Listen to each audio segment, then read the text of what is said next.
ఈరోజు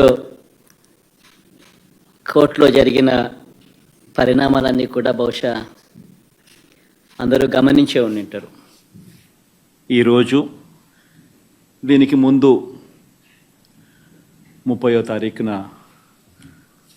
జరిగిన పరిణామాలు కూడా మీరంతా గమనించే ఉంటారు.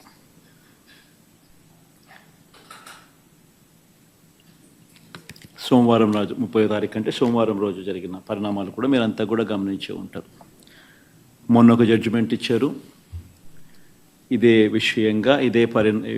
విషయంగా మళ్ళీ ఈరోజు మళ్ళీ ఇంకొకటి కూడా చెప్పారు. రెండింటిలో కూడా మనం గమనించినట్లయితే చంద్రబాబు గారి నిజస్వరూపాన్ని సుప్రీంకోర్టు ఎత్తి చూపించింది. ముఖ్యమంత్రి హోదాలో ఉన్న వ్యక్తి మత విశ్వాసాలను ఎలా కావాలని రాజకీయ దుర్బుద్ధితో ఎలా రెచ్చగొడుతూ ఉన్నారు అన్నది సుప్రీంకోర్టు అర్థం చేసుకుంది. కాబట్టే స్ట్రాంగ్ కమెంట్స్ కూడా పాస్ చేసింది. దేవుడిని రాజకీయాల్లోకి లాగొద్దు అని, పొలిటికల్ డ్రామాలు చేయొద్దు అని స్ట్రాంగ్ కమెంట్స్ కూడా సుప్రీంకోర్టు పాస్ చేసింది. చంద్రబాబు గారు స్వయంగా వేసుకున్న సిట్టును సైతం రద్దు చేసింది. నిజంగా తిరుమల పవిత్రతను, స్వామివారి ప్రసాదం విశిష్టతను నిజంగా రాజకీయ దుర్బుద్ధితో కావాలని అబద్ధాలాడి జంతువుల కొవ్వును సైతం వాడి లడ్డూలు తయారు చేసినట్టుగా, ఆ లడ్డూలను తిన్నట్టుగా, పంచిపెట్టినట్టుగా, తిన్నట్టుగా అసత్య ప్రచారంతో ఏదైతే ముఖ్యమంత్రి చంద్రబాబు నాయుడు గారు తిరుమల లడ్డును, వెంకటేశ్వర స్వామి విశిష్టతను,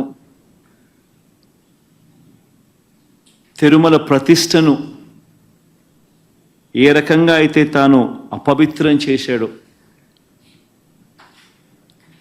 వాటి అన్నింటికి సంబంధించి గత కొద్ది రోజులుగా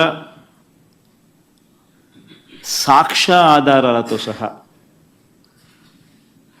నేను చూపించడమే కాకుండా కోర్టులు సైతం చంద్రబాబు నాయుడు గారిని మొటిక్కాయలు వేసిన పరిస్థితులు గమనించారు. కోట్లాది మంది భక్తుల విశ్వాసాన్ని, నమ్మకాన్ని దెబ్బతీస్తూ చంద్రబాబు నాయుడు అనే వ్యక్తి ఏ రకంగా తాను పద్ధతి ప్రకారం అబద్ధాలాడాడో, ఆ అబద్ధాలను సైతం అవి అబద్ధాలు అని చెప్పి క్లియర్ కట్గా తెలిపే విషయంగా, తెలిసేట్టుగా సాక్షాత్తు టీటీడీ ఈఓ అంటే చంద్రబాబు నాయుడు గారు తాను ముఖ్యమంత్రి అయిన తర్వాత తానంతటి తానే నియమించుకున్న తన ఐఏఎస్ ఆఫీసర్, తన ఈఓ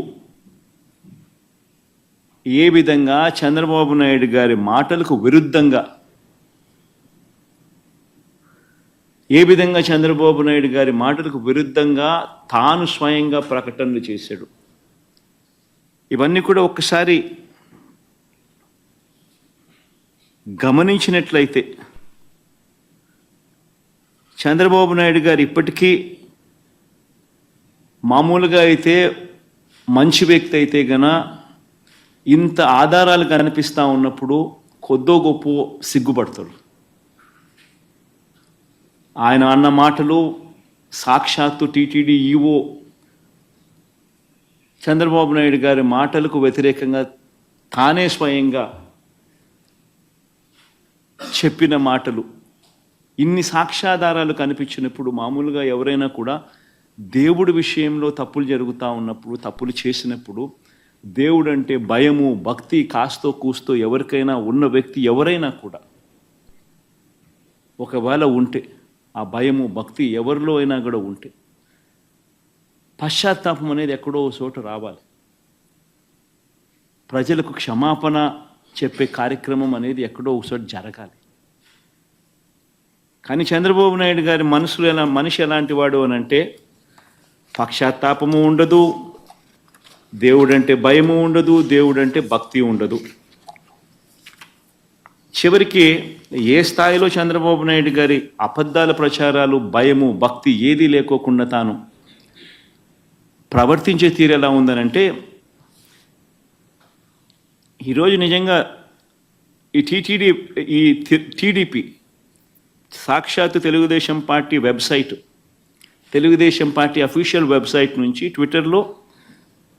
ట్విట్టరే కదా ఇది, ట్విట్టర్లో చంద్రబాబు నాయుడు గారు పెట్టిన పోస్టింగ్ ఇది.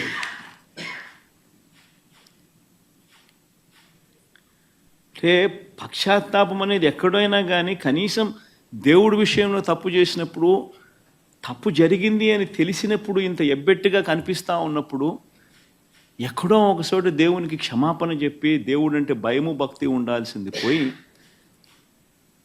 ఈ రోజుకి కూడా తన అబద్ధాలు, తన దుర్బుద్ధి, తన దుష్ప్రచారము ఏ స్థాయిలో ఉంది అంటే ఈరోజు తాను పెట్టిన ట్విట్టర్లో తాను పెట్టిన తెలుగుదేశం పార్టీ అఫీషియల్గా పెట్టిన ట్విట్టర్ హ్యాండిల్లో నుంచి తీసిన కాపీ ఇది. తను అంటాడు, తిరుమల లడ్డులో జంతువుల కొవ్వు కలిపిన కల్తీ వ్యవహారంపై సుప్రీం సీరియస్ కావడంతో జగన్ రెడ్డి బావ ధర్మారెడ్డి అంట, జగన్ రెడ్డికి బావ అంట ధర్మారెడ్డి. ఆశ్చర్యం. అసలు అబద్ధాలు చెప్పే దాంట్లో ఒక అడుగు ఏ స్థాయిలోకి మనుషులు దిగజారిపోతూ ఉన్నారంటే నాకు నిజంగా అర్థం కావడం లేదు. అసలు అబద్ధం మీద అబద్ధం, అబద్ధం మీద అబద్ధం, అబద్ధం మీద అబద్ధం ఏ స్థాయిలో చెప్పుకుంటా పోతా ఉన్నారు. తిరుమల లడ్డులో జంతువుల కొవ్వు కలిపిన కల్తీ వ్యవహారంపై సుప్రీం సీరియస్ కావడంతో జగన్ రెడ్డి, బావ ధర్మారెడ్డి, బాబాయి సుబ్బారెడ్డి, మామ కరుణాకర్ రెడ్డి, మామండ కరుణాకర్ రెడ్డి.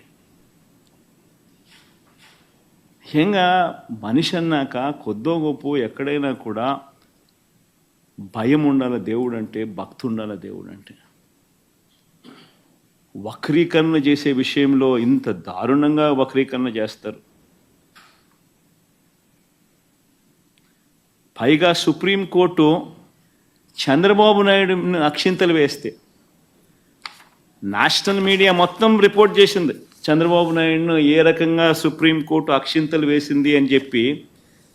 ఒకరు కాదు, ఇద్దరు కాదు, మొత్తం నేషనల్ మీడియానే సోమవారం నాడు, మంగళవారం నాడు విపరీతంగా చంద్రబాబు నాయుడును ఆక్షేపిస్తూ ప్రతి నేషనల్ టీవీ ఛానల్, ప్రతి నేషనల్ మీడియా న్యూస్ పేపర్లు చంద్రబాబు నాయుడును Indian Express Supreme Court lambasts Naidu for laddu politics అని ప్రతి English paper, economic times, not appropriate on Naidu's part to make public remarks on Tirupati laddus when probe is on, says Supreme Court.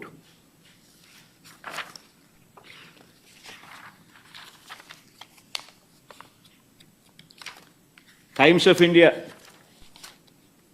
keep God away from politics, says Supreme Court on Tirumala Laddu Row. Hindu, keep gods away from politics, Supreme Court tells Naidu. Ani Business Standard, Tirupati Laddu Row, keep gods away from politics, Supreme Court. ఇలా ప్రతి national channel, ప్రతి English paper ఏ మాదిరిగా చంద్రబాబు నాయుడును తిడుతూ ఏ మాదిరిగా చంద్రబాబు నాయుడును చేశారన్నది ప్రస్ఫుటంగా కనిపిస్తూ ఉన్నా కూడా చంద్రబాబు నాయుడును రివర్స్ సుప్రీంకోర్టు తిడుతూ ఉన్నా, ఆక్షేపిస్తూ ఉన్నా కూడా చంద్రబాబు నాయుడు గారి Twitter handle, Telugu Desam party Twitter handle ఎన్ని అబద్ధాలు ఆడుతూ ఉంది, ఎంత దుష్ప్రచారం చేస్తూ ఉందనడానికి ఇంతకన్నా నిదర్శనం కావాలన్నా చంద్రబాబు నాయుడు గారు అనే వ్యక్తి ఎంత నీచానికి దిగజారిపోయాడు అని చెప్పడానికి.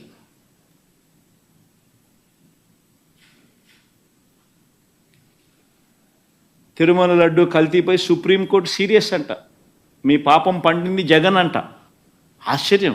ఆయనను తిడతా ఉంటే, ఆయన సుప్రీంకోర్టు ఆయనను తిడతా ఉంటే, ఆయనను తిడతా ఉంటే, అందరూ దాన్ని చూస్తూ ఉంటే, అందరూ దాన్ని రాస్తూ ఉంటే, ఏమాత్రం సిగ్గు ఎగ్గు లేకుండా దాన్ని కూడా వక్రీకరించాలని, దాన్ని కూడా ట్విస్ట్ చేస్తూ, మీ పాపం పండింది జగన్, తిరుమల లడ్డు కల్తీపై సుప్రీంకోర్టు సీరియస్. వైవి సుబ్బారెడ్డిపై ఆగ్రహం అంట. చంద్రబాబు నాయుడుపై ఆగ్రహం వ్యక్తం చేస్తే వైవి సుబ్బారెడ్డిపై ఆగ్రహం అంట. వైవి సుబ్బారెడ్డిపై ఆగ్రహం వ్యక్తం చేసిన సుప్రీంకోర్టు అంట. ఆశ్చర్యం అంటే ఆశ్చర్యం. నిజంగా వీళ్ళు రాసిన మాటలు చూస్తూ ఉంటే ఇంత దారుణంగా వక్రీకరిస్తూ ఈ మాదిరిగా చంద్రబాబు నాయుడు గారు అనే వ్యక్తి ఈ స్థాయికి దిగజారిపోయిన పరిస్థితులు కనిపిస్తూ ఉన్నాయి. రాష్ట్రాన్ని నడుపుతా ఉన్న వ్యక్తి నిజాయితీగా ఉండడానికి, ఆ నిజాలను ఒప్పుకోవడానికి, ఇవే వివరాలను ఒక్కసారి నేను మళ్ళీ మీ అందరికీ మెమరీ ఒక్కసారి రీజిక్ చేయడానికి ఒక్కసారి మీ అందరికీ కూడా చూపిస్తా. ఒక్కసారి మీరంతకు మీరే గమనించండి. జూలై 6వ తారీఖున, జూలై 12వ తారీఖున ఏ రకంగా ఈ కంటైనర్లలో ఏ రకంగా క్వాలిటీకి లేని పరిస్థితులు వచ్చినప్పుడు ఆ కంటైనర్లను అసలు లోపలికి వెళ్ళే పరిస్థితి కూడా లేదు. యాజ్ పర్ నార్మ్స్ టీటీడీలో ఉన్న ఒక గొప్ప రోబస్ట్ పరిపాలనా వ్యవస్థ ఎంత గొప్పగా ఉంటుంది అని అంటే, క్వాలిటీ అనేది లేకపోతే అసలు వెహికల్ లోపలికి వెళ్ళే పరిస్థితి కూడా ఉండదు. అదే మాదిరిగానే జూలై 6, జూలై 12 అంటే చంద్రబాబు నాయుడు గారు సాక్షాత్తు ముఖ్యమంత్రి అయి ఉండగా వచ్చిన కంటైనర్లు ఇవి. ఆయన ముఖ్యమంత్రిగా అయి ఉండగా, ఆయన వేసిన ఈఓ అధికారిగా ఉండగా